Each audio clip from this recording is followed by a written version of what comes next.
Welcome to the Dork Forest. Jackie and her pals will never bore us. Shameless confessions about our obsession will make us laugh and smile. So let's explore the Dork Forest and dork out for a while.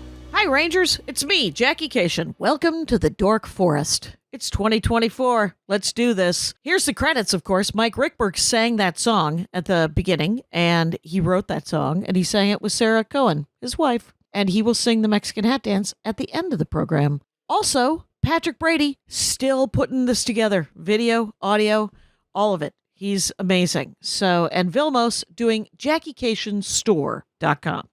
Squarespace is doing the regular Jackie Cation page, and I'm thinking of moving the Dork Forest and dorkforest.com away from WordPress because it's driving me nuts. But those are the credits. But if you go to JackieCation.com, you can get Dork Forest merch. You can get my stand-up merch. You can get my stand-up CDs and DVDs, which you'd have to have devices for those. You can also see videos and find out any number of things. I have another podcast called The Jackie and Laurie Show, but the Dork Forest is the flagship. 18th year, we're doing it, you guys. You can go to my Bandcamp or my YouTube for extra content. Please donate, is what I'm saying. It's 2024, and I think we've been in this long enough. Why don't you guys, everybody send me $100? That's what I'd like you to do. You can PayPal me. There's links all over the pages. You can Venmo me at Jackie Cation. You can find me at a stand-up show and hand me a sweaty wad of 20s. Do something. But I love doing the show. I would love to make some money, is what I'd like to do. In other news, I'm sure there's more things that I should talk about, but I can't think of them. But let's listen to who's going to dork out about something, because that's my favorite part. Thanks for listening, you guys. You're all great. Let's get into the show. Wow. Hello and welcome to the Dork Forest. I'm in my garage. It's 2024. Some point when this goes up, it will be. And my guest, Maria Bamford, welcome to the Dork Forest again. Is this my third time? I think it's your fifth time. Remember, This is the 18th season, the 18th year of doing this. We've been friends the whole time. And I think I've had you on at least once every 2 or 3 years. So you might have been on 9 times. I'm delighted to be so obsessive about so many things, and to continue to have a drive to speak publicly about anything, about the things you love. It's a super cute hat. Welcome back to the program. Maria Bamford, people might know, currently has a new album out, has a new book out. MariaBamford.com, whatever you need. It's all happening. Yeah, there's a local act is available on all the platforms, and then there's also Cheryl Join Your Cult, which is also available at your local library. Why don't you get it as an ebook? You can get it as an ebook. You can get it as an Audible book. You can get it as where you read it with sound effects. Yeah. And people say, Jackie, do you know that your name is in it? And I said, Maria gave me a copy with my name highlighted and underlined everywhere she said it. And I have to say, it made me laugh. My father asked if he was in it, and we'd let him down. Didn't make it, Dad. Yeah, and I do owe your father money for all the times I've mentioned him. I sent him avocados. For a year until finally he said she has to stop. But he was the one who said his doctor said he needed to eat more avocados. Well, and that's why you said, okay. So whose fault is it now? Well, he called me up the other day. I'll just tell you this is to tell me that he was trying to get some sympathy because my brother pays for his car and he's not going to let him have the car anymore. And the car broke down. So he's like, you don't get the car back, Dad. And my dad's like, well, it's going to hurt you more than it's going to hurt me. And it turns out that's actually not true. But what he was telling me, because he kept hitting things and then convincing the people that they had hit him and then emptying their wallets. So he didn't call the insurance company. And he was like, people have like $100, $150 on them. And I was like, it's affecting your revenue stream. I get that, Dad. And what a fun activity To fill your senior life, Senior your years. retirement years. Yes, convincing people that they hit you. And then so he was telling me of the sad things. He was like, it was Christmas Day. He's like, and my brother's wife had a cold, so she couldn't do Christmas dinner. So he's like, I'm trapped here. I'm trapped in the apartment. And I'm like, so what? And then he would tell me one sad story after another, at which point I would say, and then what did you do? And then he would tell me how he solved it. Oh. Because that's allocation for you. He told me, well, so now no Christmas dinner. I've been invited to several places, offered rides. And I said, so are you going to go? Because they'll drive you. He said, and I'm trapped there, which is a classic clacation move. You got to take your own car so you can leave at any time. I totally hear that. I do not. That is the problem that, when you have a shared lift. Have you ever taken a shared lift? Not in years. I did offer. I said, Dad, here's what I will offer, because he has a flip phone, of course. He's 86, and I said, what if we set up where you call a particular taxi company, and then we cover it? Oh, that's nice. Like setting up an account. Yeah. Nice. And he was like, what? I would just like to drive. And I was like, yes. In other news, what if we set up an account at a taxi? And he said, like, there's one of his favorite diners is like 6 blocks from his house. And I said, you probably can't walk to the diner in the winter. And he said, I can't walk to the diner at all, Jackie. I'm 86. It's a half a mile away. Does he have the income to cover? I mean, like, is he actually harming people with these accidents? Yeah, he's hitting their cars. He could hit a person eventually. See, I kind of feel like I'm on Elliot's side with this. Well, he's psyched that you're on his side. Let me just say that he, even from afar, if he's going to hit someone, it's going to be slow, and they're going to have the experience of a lifetime that's worth every penny that they give to allocation out of their wallets. And the fact that they're carrying around cash, that's on them. That is on them. That is, as my father would like to say. Let's talk about Maria Bamford's Dorkdom. It leads right into it because it's about cash, you guys. It's you enjoy thinking about money. For a long time, you had money problems. Yes. Oh, certainly. And you had to figure out how to deal with those problems. I didn't know how to have a job. Right, which is where money is often. It's given to you freely.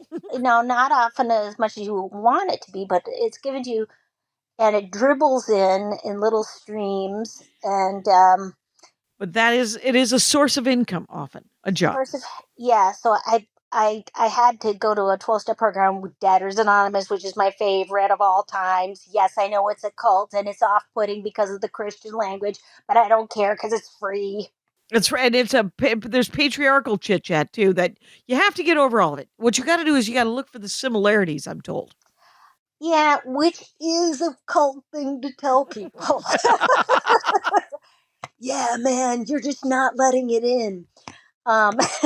Right. Which is why there's only like 1 million people in 12-step programs, and there's 8 billion people on the planet who could probably use some sort of advice regarding money or whatever other 12-step program, food or alcohol or drugs or whatever. But they're using something else, like some other valid culture and community. They might be, or they're not. Maybe they're just plugging along. Maybe they're enjoying. And someone once came to me and told me how much they thought that they might drink too much, but they're controlling and enjoying their drinking by doing these different things. And I said, I have to let you in on something. Just going to let you in on it. People who don't have a drinking problem don't talk about it. Not ever. They just even heavy drinkers are like, yeah, I had a bunch of booze the other night. It was great. And then they don't talk about it for months or years on end. They don't worry about it. Yeah, that's interesting. Yes, I know I have a friend who grew up in Zimbabwe, and they have ceremonies where in the medicine man will come in and cure you of all sorts of situations. Which I was like, well, that seems valid too. I mean, that seems Certainly worth the harder effort. to get together in Los Angeles. You have to pay somebody at least $300 an hour. They've Yeah, got you some want to get shamans yourself a expensive. shaman involved. That's going to be, insurance isn't going to cover that. Even Anthem. Even Anthem. So, so it was like, were you always interested in money and charts and graphs and What stuff? I love is numbers and the idea that one number is correct and not one number is terrible. Oh, And it fit so my mom, that started with weight. Oh my god, you get on a thing and it gives you a number and that number somehow means something. right. Oh, how powerful and wonderful, like a fortune teller. And then now we went to our financial advisor.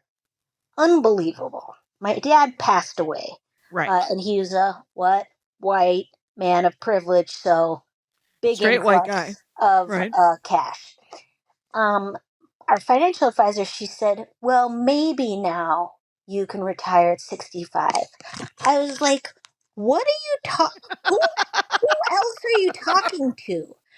Well, no one has $4 million to retire. Like, Yeah. who are you Right. talking to?" Like, it was just absolutely uh, Go to the unbelievable. YouTube, you guys. You're going to want to watch Maria really leaning into the camera on this one. Yeah, have Yeah. you?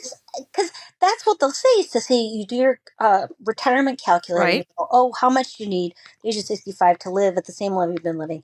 Yeah, it turns out it's supposed to be about $4 million. I was like, Per person? oh, no, but me and Scott together, I guess, can hold it barely together.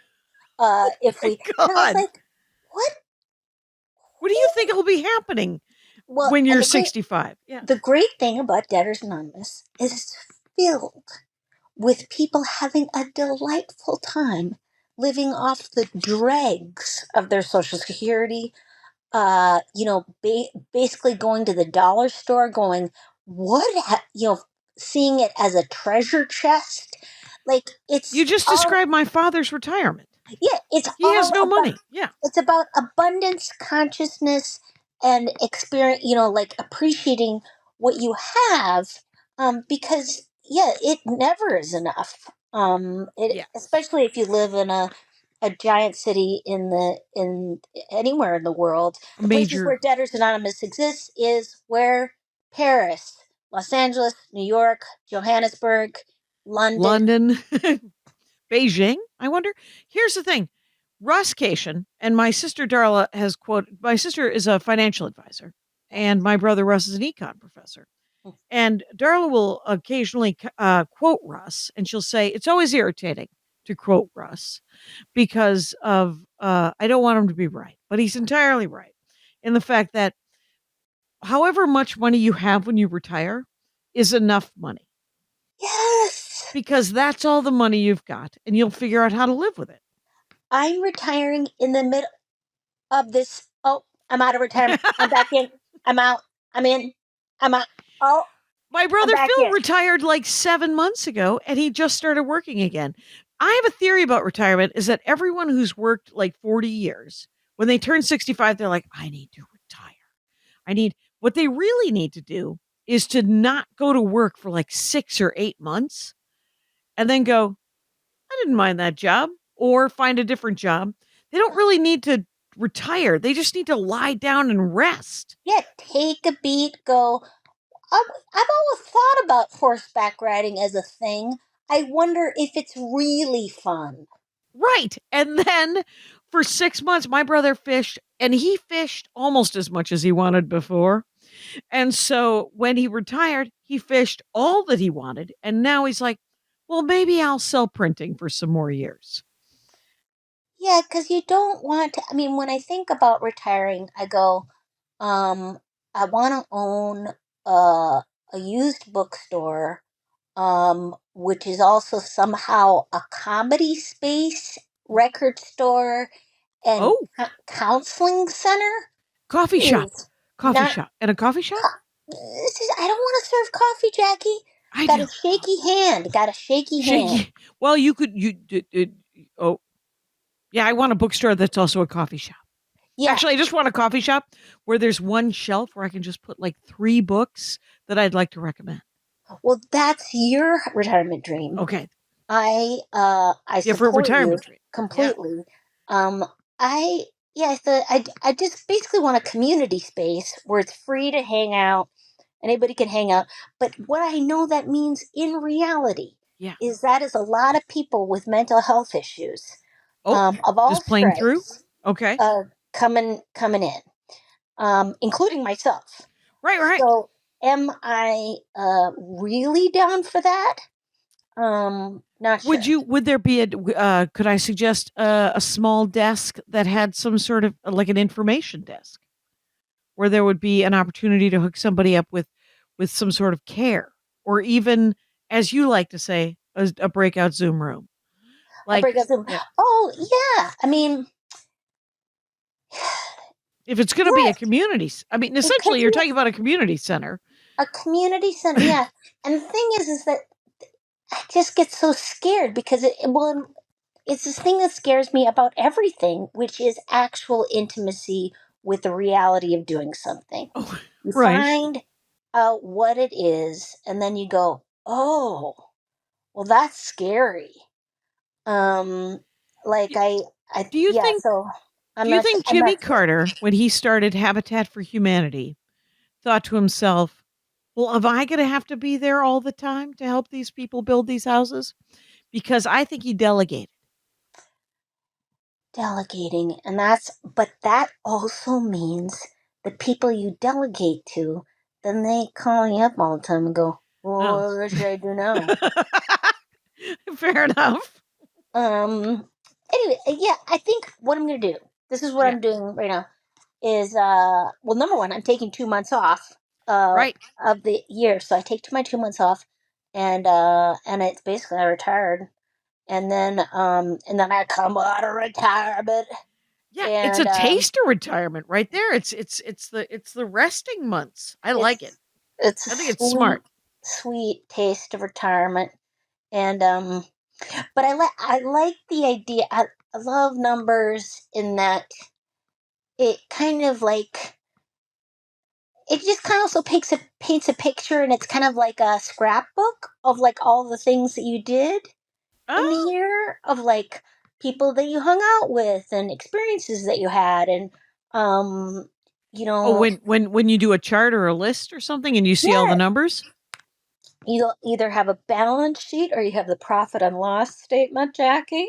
And do you have those documents? Of course.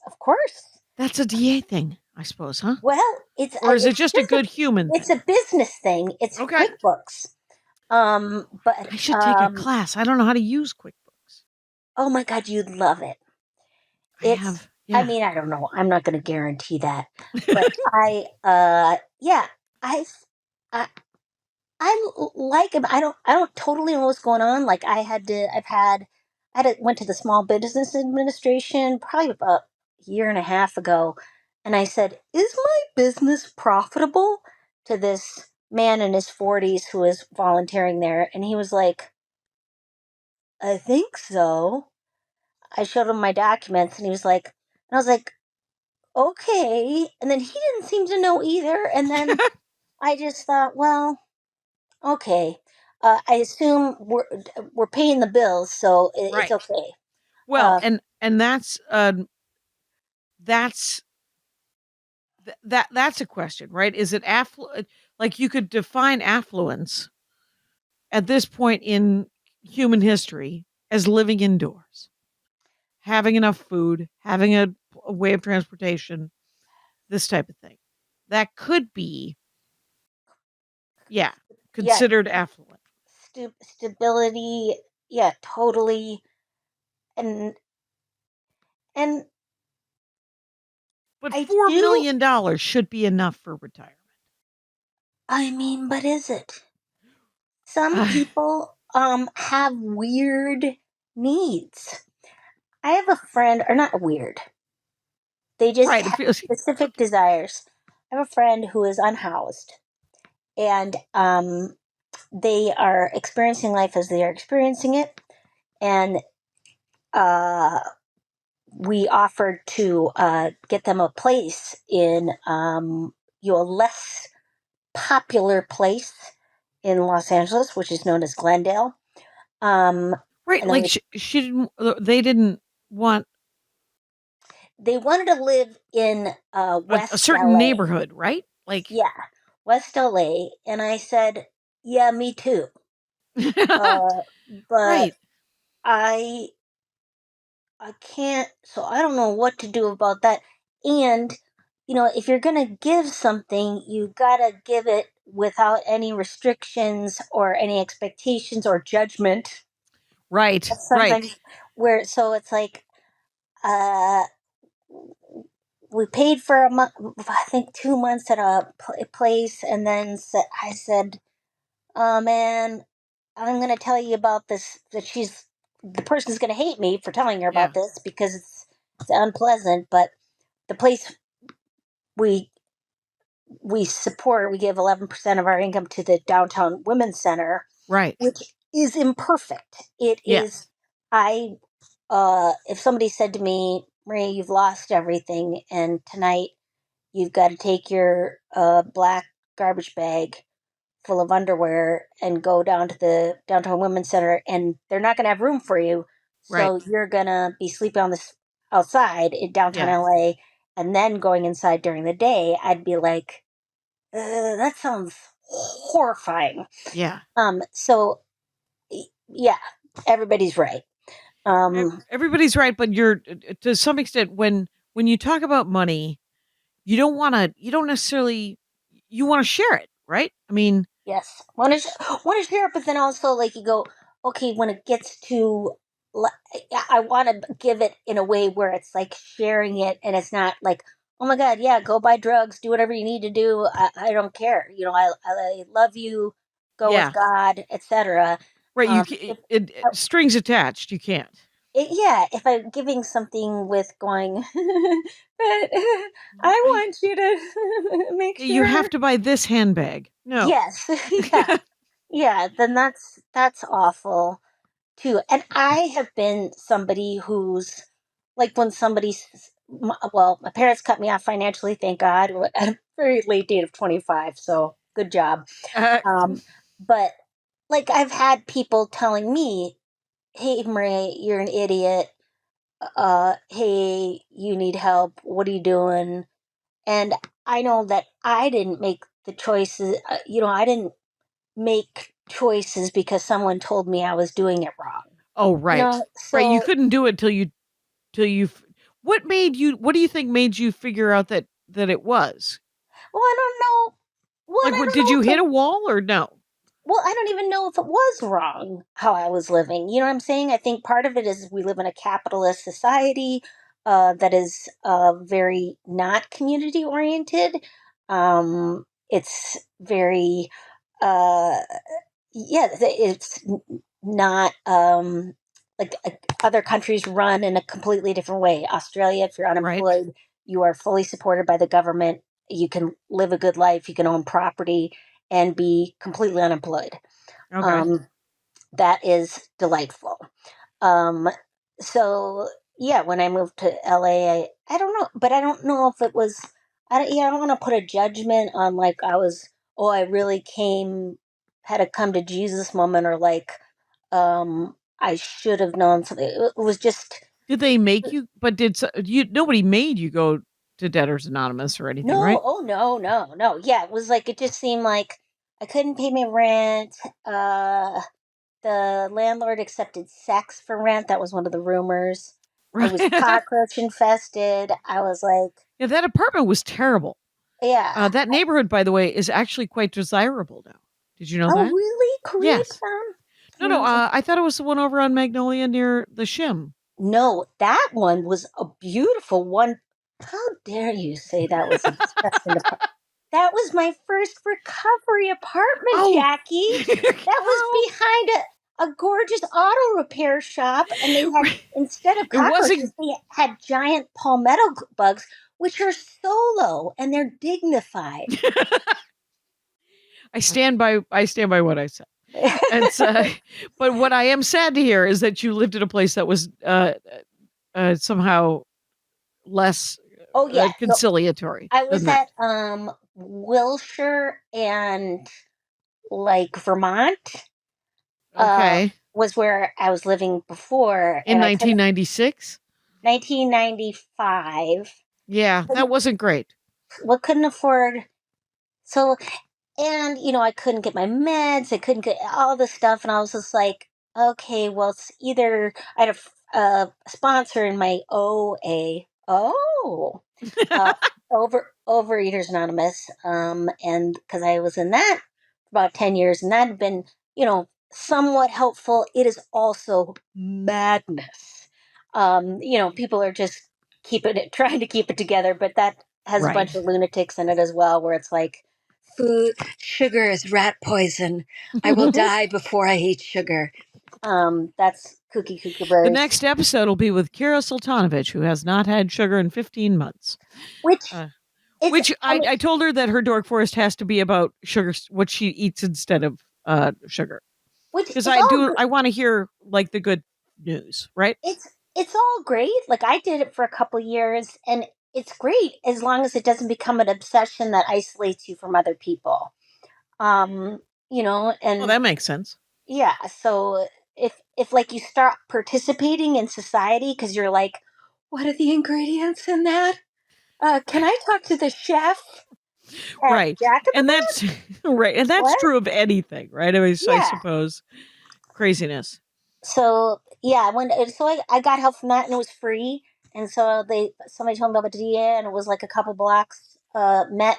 But there was a meeting that was. It was nearby. It was nearby. Yeah. Oh, good. Okay. Geographically attractive, and so I went down there, and I was very resentful because some people had cars, and I thought, how dare you speak of your 4-wheel stallions and say, Right. oh, I have nothing, when clearly you're kings and queens.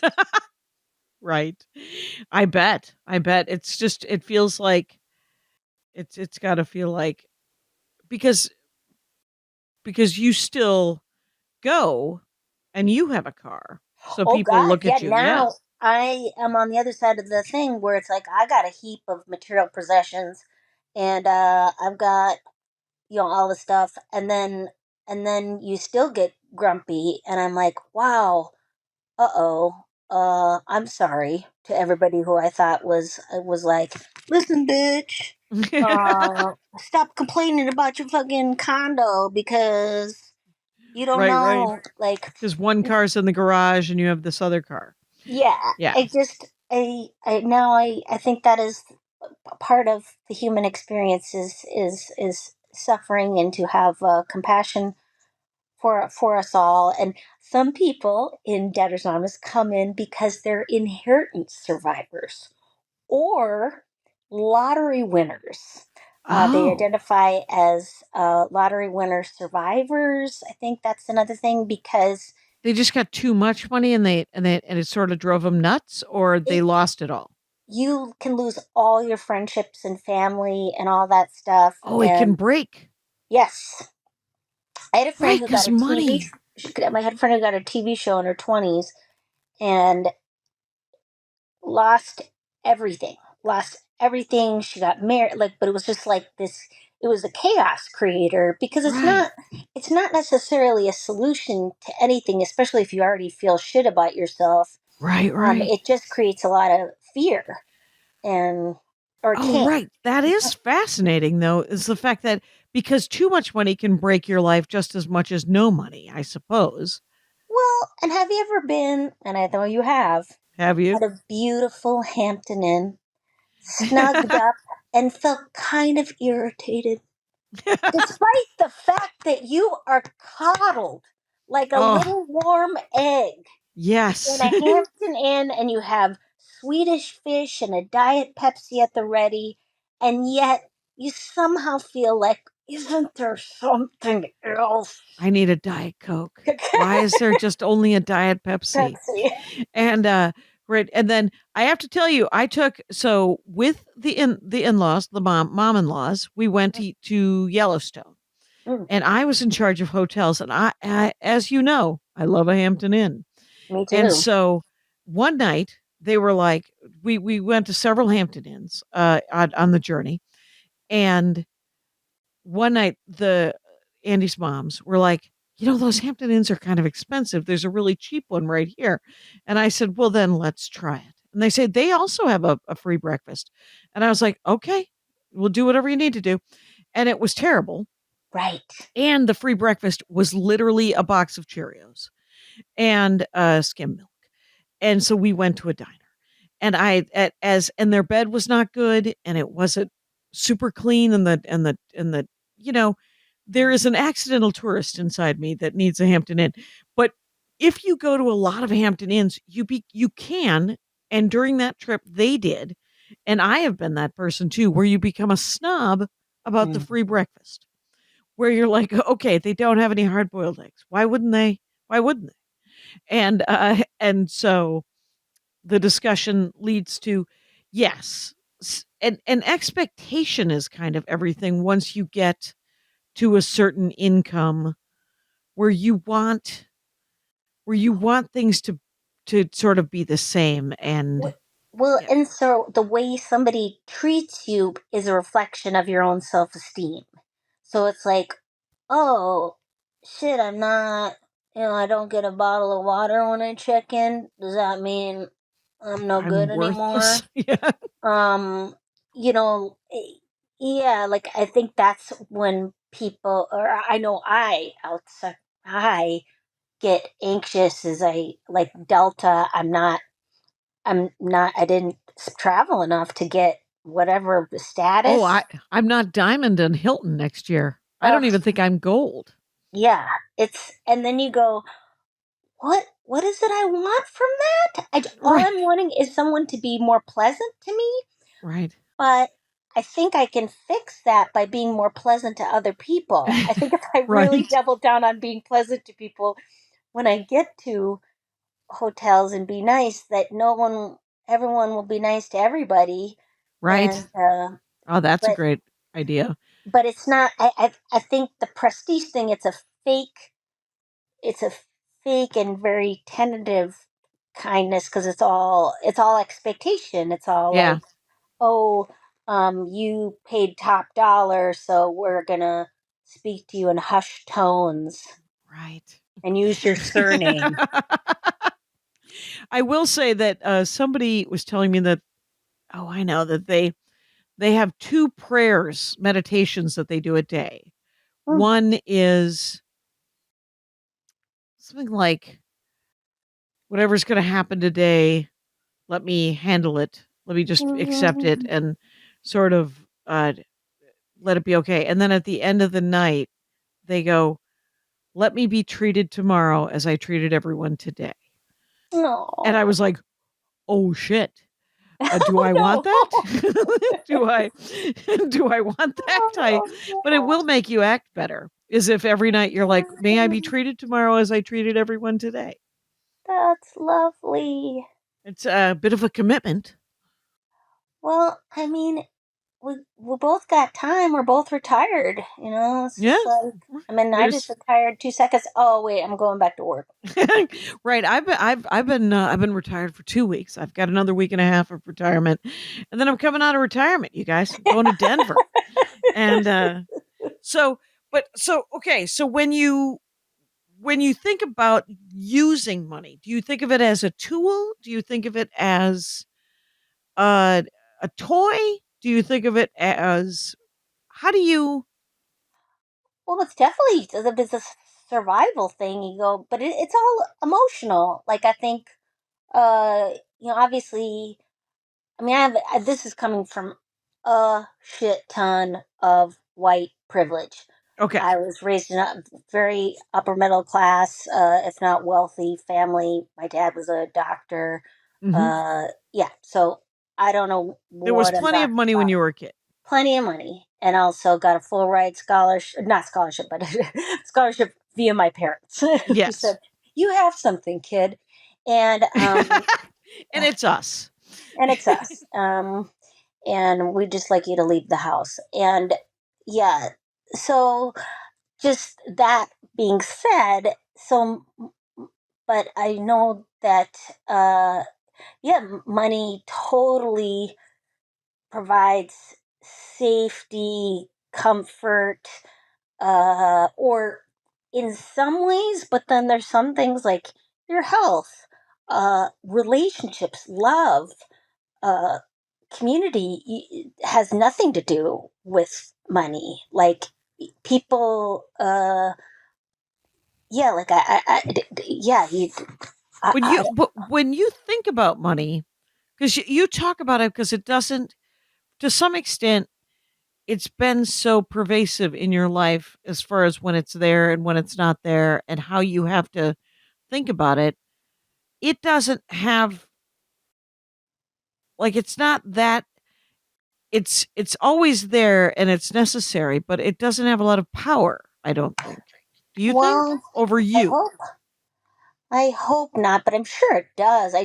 I think I like, I like to talk about it in the same way, like like to talk about everything, where it's like because sometimes it isn't mentioned, Right. you Right. know. Because it takes the power away from it, I think Yeah, that it helps. It really, because people are scared to talk about it, I think sometimes, and that gives it power. yeah, like I one thing I felt was really helpful to me to learn, which is, I don't know, maybe this is something only I needed to learn, because yeah, this is a private lesson for myself. I don't think anybody else needs to learn it, but um, I that it's okay not to enjoy a job at all, and to show up and do work, and it doesn't have to define me as a person, whatever it is I'm doing, cleaning houses or whatever. Like, I'm just getting money coming in, and that's great. And that's great that Yeah. I can learn how to take care of myself. Whereas I kind of get the sense sometimes people will be like, "Oh, yeah, oh, you shouldn't do that cuz Oh, like it's you're something's beneath you, or something's beneath you, or you should, only work as a comedian if you say you're a comedian." It's like, no, no, no, no. At least for me, right? that my experience has been like, oh my god, it was so nice to uh and again, this is because I wasn't, didn't grow up. Probably I did restaurant jobs when I was in high school and stuff like that, but I wasn't forced to work as a child. But it was so it was more like, oh wow, I am grateful there's these other ways to earn. Also, I learned in doing jobs that I did not like or think that I could do, uh, that all jobs are like that for me. I don't want to do anything. I do, anything. I don't want to do my own TV show. I don't want a headline. I don't want to get out of bed. Like, that Right. discomfort is ongoing, and so Okay. that I may not be right. So, but the thing is you keep the. This is an opinion that I have that is not based on anything. It's from an outside view of your career. Let's go with 1997. No. I always thought I always thought that there was a great injustice that you didn't get a sitcom earlier. And I know it's going to sound ridiculous to you, but and I always thought it was because you always talk about how you don't like, you don't like to work, you don't want to get out of bed, you don't want to do these things. And, and yet I have never met anyone with a greater, like, fucking nose to the grind. Like, you work harder than anyone I know. You Well, practice in front of a mirror, you do one-on-ones, you do the work that you say that, but you only, I think you like to do it. I don't. But I feel very jealous of you, Miss Jackie Cation, because you will say things like, I gotta go do stand-up comedy. I gotta go do stand-up comedy right now. And I I don't know, I love the feeling of having done something, but Okay. I don't ever feel like, oh, I gotta get out there. I mean, so but um I do enjoy it. I do enjoy yeah, the process, but um there's definitely sometimes where and I'm more of a depressive personality. I mean, I would say you're more of an extroverted glass half full person, and right. I mean, But I I don't don't know. have, I don't. Where I've do been you get your motivation? Let's get real close. And let me just uh say, because I remember you sitting there and filling out postcards at that weird open mic in Santa Monica at that empty gallery. yeah. Remember that empty gallery? Yeah. Yes, So, it's ego. I mean, ego of like, oh, oh, I exist, and I was, telling people about. And also, I love filling a form of going like, oh, this is the business thing to do. Like I okay. got guerrilla marketing, and so I got that book from the library, and I was like, okay, so I started mailing list. I did that, did the thing. Oh my god, what's happening? And I think that fed me for a long time Right. of And you, like, so I somehow I'm going to be recognized for this. Now, because as I get older, realizing how it is very arbitrary. People who are eh, extremely talented get no recognition. People who are just extremely confident get, so just that it's less attached to my ego. okay. Like I feel more detached from it. I feel like I just know what makes me happy, that Yeah. if I'm participating in the world. Right. And here's now going back to a question about money. What does you took in high school or junior high or something, a Tony Robbins course, No, right? Dale Carnegie. Dale Dale Carnegie. Carnegie. What does Dale Carnegie think about money? Do you remember? He was a salesman, so that's what his main job was. So I think he was about selling yourself because it was mostly sale. So how to win friends, influence people. So it was Oh, all kind of that's a his. That's right. yeah.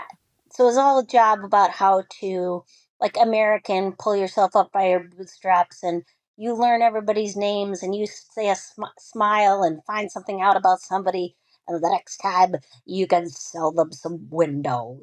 Right. You can sell them whatever you want if you can sell them yourself, kind of, I Yeah, suppose. Right? Is that's yes. right. That does sound vaguely familiar.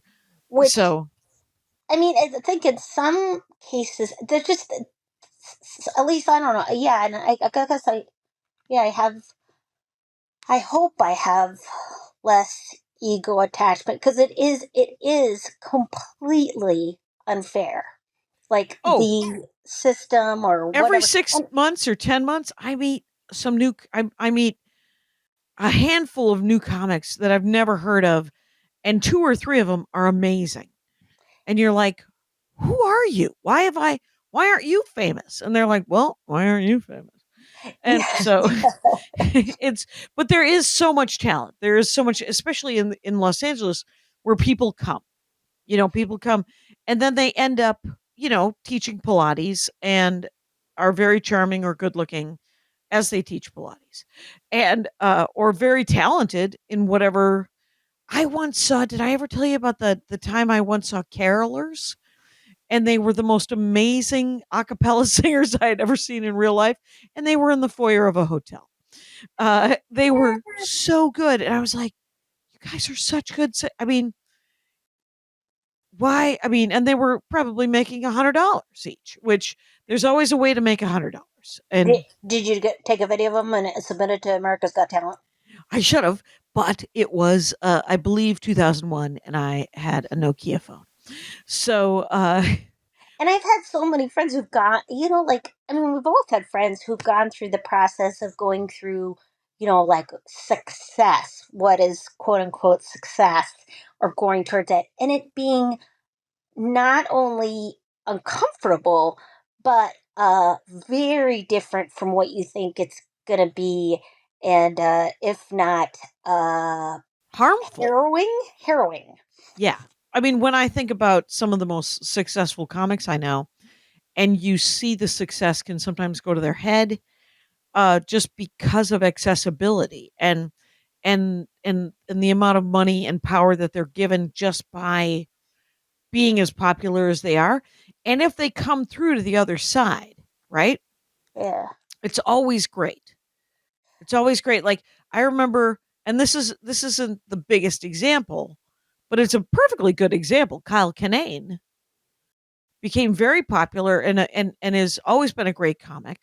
He's And wonderful. he's a Yeah. wonderful comic. And but when he was realized he accoladed in all these things, and he ended up on the road for like 40 weeks in a Yeah. row.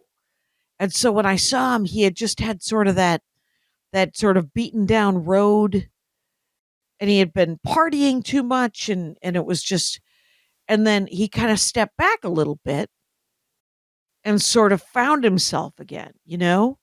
And sometimes money and power can, if you don't get it, if you can't deal with it, sort of lottery, it would be like winning the lottery, and it could break everything.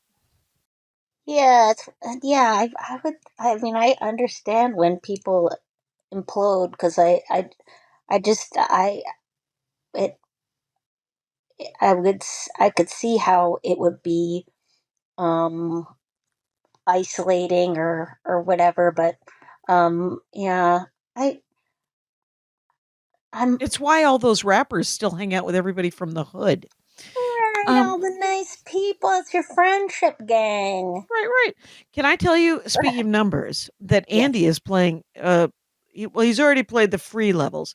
He's toying with the idea of purchasing the advanced package, but there is a mobile game that he has been playing on his phone called the Devil's Calculator, and it is a math game where Okay. you have to come up with what the number and the function on a calculator, and all of every single answer for every level is 666. So you like you and the graphics are hilarious because it's just an old-timey calculator, and some of the Oh, numbers are on fire, so you can't use those numbers. And then okay. the function button is just addition, subtraction, division, multiplication, and then um but every answer to every math problem is 666. So I couldn't do it unless I put in 665 function, and the answer was +1. So I mean, I don't math is not my strong suit, but I can make change very well. Well, you're great at retail. I'll tell you that much. Retail. I was raised on retail. I was weaned on retail, so it's unfortunate, but No, it's a beautiful specific gift, and I love purchasing stuff. So if I've got somebody who's like me at the register, whose hands are shaking and they can't find the card reader, and you're like, you know what? Never mind. I can't. you're So I right. I appreciate your I you're have you're embraced. smooth.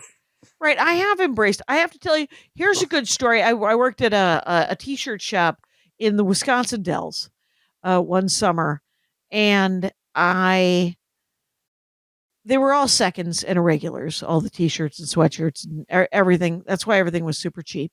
And the people who owned it, they did all their own screen printing. And Sid was in his 70s, and it was a fair price for a mediocre item, and the designs were often dumb and fun because it was the Wisconsin Dells, and but people would come in, and we were told that we had to greet them when they came in Hmm. because you wanted to start the sale. How if and so I took to saying as people came in, if you were to need help, I would be there for you. Which isn't, can I help you? What can I show you? Yes, It isn't nice. leaning in. It's a leaning back kind of sales technique. Yes, relax. Yes, And I believe it's sold more items than not. I think that's beautiful. Beautiful. Have you noticed that when you go in a shop nowadays, people have started saying "welcome in"? No, I will It's now notice it. Are they saying just welcome? it's happening in the hipster areas. Welcome in. Welcome in. All right. Please, anybody who gets back to you about this, please let me know what's going on. I asked the register person at a sticker shop. I said, "What's going on with this welcome in?" You And feel welcomed? and they said that it was something about um yeah, like I think it's something about GLBTQ stuff, like yeah, Inclusiveness or inclusiveness. Yes. oh, so you're not saying a good morning or good afternoon or Hey, hey, how's it going, lady? Look, you. Have you ever been look you'd? Look you. who who invited you? Ah, um. Okay. Here's my next thing. okay. Um. Spending. How much you supposed to spend? There's no judgment of it in for Debtors Anonymous. There's no opinion on outside issues, so it doesn't matter. Like that Okay. is not How money about isn't saving? doesn't it doesn't There's no ten like percent rule. nope, nope, nothing like that. I was It's told to save 10% of every check. oh, that's smart. That's Yeah. lovely. And then at the end of Yeah. the year, I remember one year I had $4,000. It was great. Wow. Yeah, it's do whatever you want. Huh. I think some things with it, but I mean, there's some things that people say, if you get a windfall, do a third, a third, a third, a third for the past, a third for the present, a third for the future. Ooh. Um, and one thing that's very common in DA, which isn't at all said as a thing to do, but it has sometimes as a suggestion, but you don't have to follow, is doing a moratorium on all debts for 90 days. So you Wait. uh, Wait. So you don't what? don't pay on creditors for 90 days. That includes personal and also all creditors, and just send them letters for about 90 days and saying, acknowledging the debt. This is how much I think it is.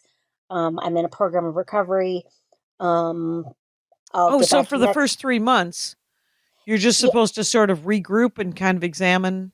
yeah, give yourself a break, Mm-hmm. and also get clarity of how much you do owe. Okay. um, and also stop using credit cards. Stop Stop kind of making spending yeah. in Well, no, advance or stop using unsecured debt.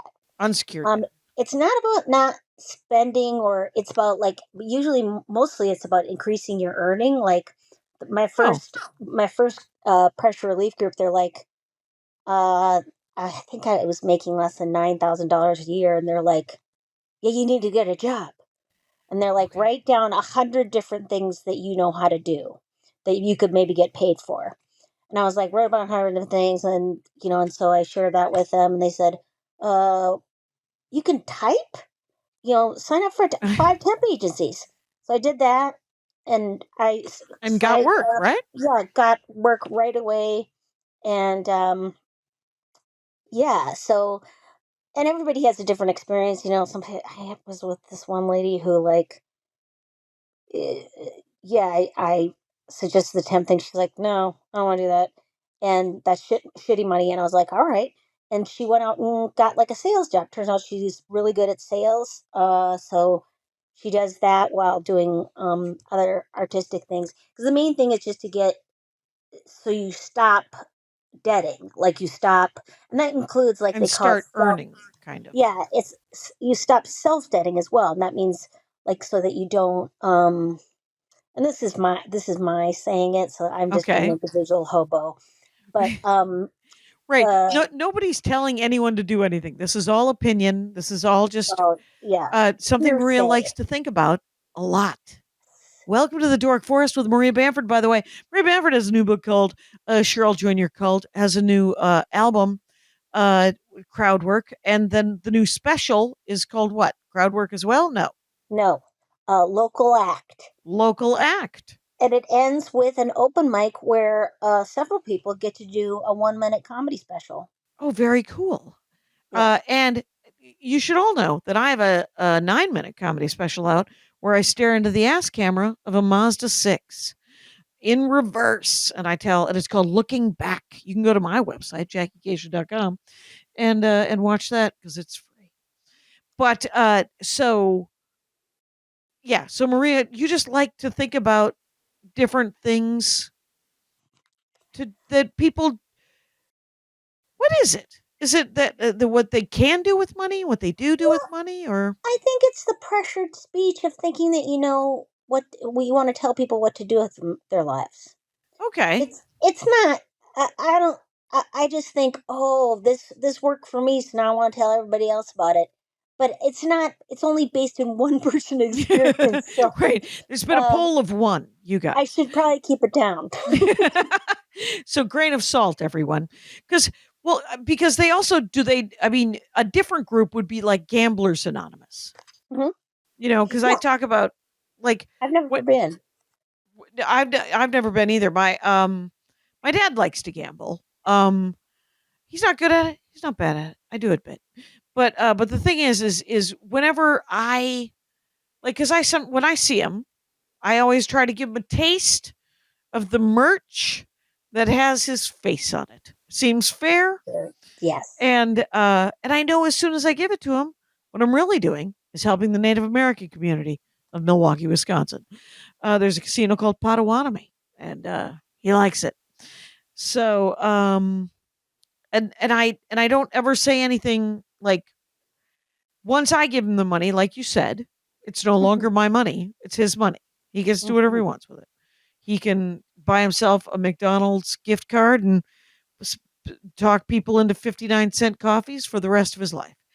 Um, but I know that if you gamble too much, that can put you in debt. Mhm. And when I was a kid, he got in debt because of gambling.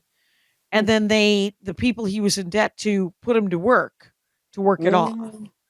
And Oh, that was, well, he had to move money between different dirt bags. yeah, he was He was Bagman. a bagman for just, and not, I mean, Milwaukee mob. So this is not the big deal, but it was, I'm sure that they were not good people, but on a smaller level than Chicago or New York. And but is there, have you gambled? Do you like to get, what do you Oh, like to do with yeah, money? no, that's not my thing. I like to buy clogs. I like to Oh, right. my our main expenses are books. Mm-hmm. Scott likes to buy music, food, Right. where we'll invite people over and Oh, order food, entertaining. well, Entertaining entertaining, food. Yeah. and then travel upgrades so that I can get more legroom. Oh, yeah. Uh, those are the main expenses, and So yeah, clothing, food and clothing sound good, but when you dig down a little bit, very specific clogs and very specific, you're talking about a candied nut maybe or yeah. something. And there's no in Debtors Anonymous, just like there's no right or wrong in how you want to spend your money or earn your money.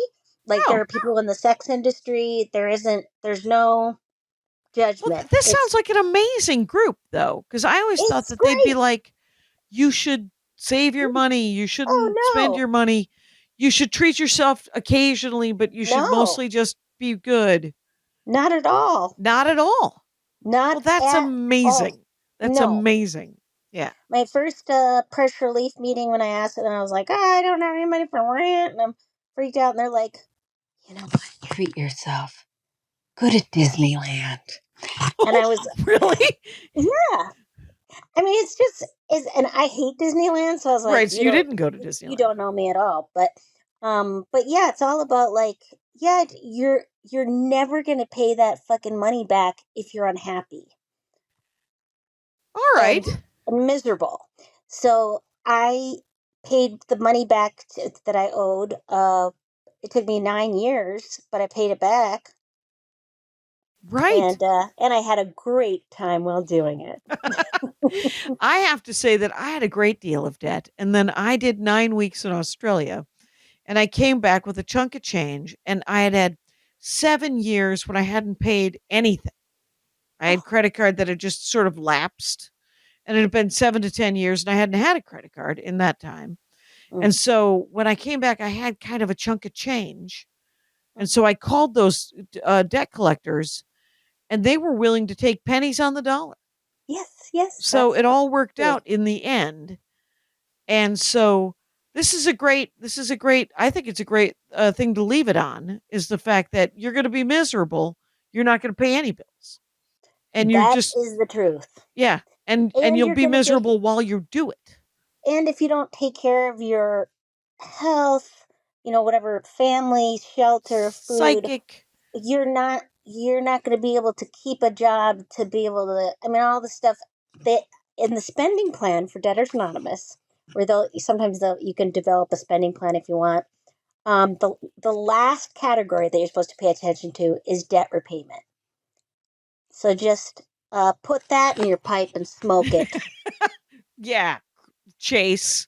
Why don't you eat a dick, Jace? Anyway. Yeah.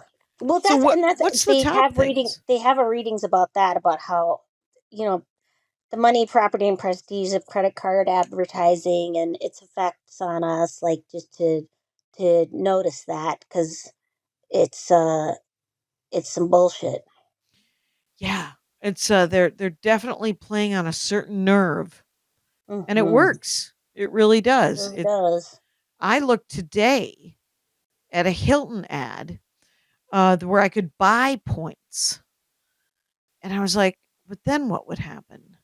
Then I would have spent money to maybe stay at their. Why don't I just stay at their hotel when I need to stay at their hotel? Yeah, and what are you gonna get? A bottle of water and a pack of Swedish fish, maybe. And I don't want Swedish fish. I liked them when I was 11. I don't mind an occasional Swedish fish. I certainly don't need 30 in a bag. Maria Bamford, uh, Thank you. this has been amazing. And I was so psyched that you were willing to come out of retirement to do it. Everyone, mariabamford.com. You're familiar with it.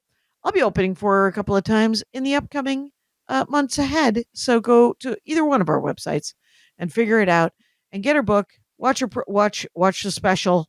Listen to the album. It's all great. Thanks for doing the show, Maria. Sure, no problem. I'm retiring now. And Rangers, you know the rules out there. Take care of each other. Hi, Adal. How was the show?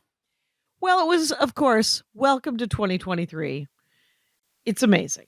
It's this one was, I decided to, because all year I don't think I've had Maria Bamford on for probably 5 years, and so we had Maria Really? back. Yeah, Wow. yeah. So it was I Maria. would not have guessed that.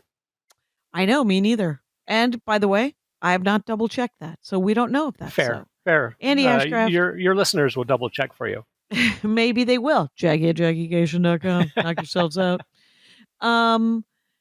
It was, of course, money, because she just wrote that book, Sure, I'll Join Your Cult, and Right. she is working on a new bit about working for the fabulously wealthy and how they don't know about money. And she's also fabulously wealthy, but she's always cared about money. So, Right. And- She has not always been fabulously wealthy. no, but she's always been just fine. And Mhm. she talked about that, about privilege and that kind of thing. But it's so funny because one of the things she didn't mention that she mentioned in some other interview was about how her mother has always said, you pay your friends better than you Yeah. pay strangers. So when someone says, hey, I'm doing a project, will you come and work on it with me for no money because we're friends? Right. That drives her bananas. Right. She would like to pay you for that. Right. And she'd like to somehow pay you better than she would have paid a stranger. Right. And which also means that she would like to get paid when she does a favor for you as a friend. Right. And therein lies the bit. Right. Therein lies the bit she's working on, where she's like, I know that you are famous. You are the Grinch. Not the Grinch. Grimace. The analogy she uses in her act is that it's The McDonald Muppet? Land's the Grimace. Oh, Grimace. Right. Yeah, right. he's the bridge between the Mayor McCheese and that house where kids are passing away. The Make-A-Wish. The McDonald Land house. Yeah, you remember the... Yeah. Right. So... That got dark quick. It got real dark. I told her about the Devil's Calculator, though. Oh, yeah. Yeah, I'm telling everyone about the Devil's because I couldn't do the Devil's Calculator on a dare, but I love the idea of it. Right? And what did she think about the Devil's Calculator? She thought it was fascinating. She doesn't like math so much as she likes charts and graphs. I mean, she likes grit. Right. She likes she likes visualization tools. Right, and she QuickBooks. She puts everything into QuickBooks, and so she can visualize it probably because it'll output all kinds of graphs and stuff for you. Right, and but it was of course super fun. Well, you can do that actually in the Devil's Calculator. What? Yeah. You can. One of the ways you can track your previous guesses is in graph form. The Devil's Calculator. Every answer is 666, and then you have to figure out the function or something, right? Right. Everything equals 666. Right. I did ask. I was telling another comic about it in the green room, and she said, "My Christian self can't do that." What? And I said, "It's not a real devil, for God's sakes." I said, "My Christian self can do that. My math self cannot do it," and that's where we left it. And any parting words about how great this episode is and how people should listen to it? No. I was just trying to quickly come up with a pun about the angels want to steal my red twos. Well, I'm so glad. Rangers, you know the rules out there. Take care of each other. My hat. They're dancing around my hat. My hat. Well, what do you think of that? If it looks like a Mexican hat dance and it sounds like a Mexican hat dance, it's most likely a Mexican hat dance. So take off your hat and let's dance. Yay! Oh my God. Why don't we just call that as the end of the show?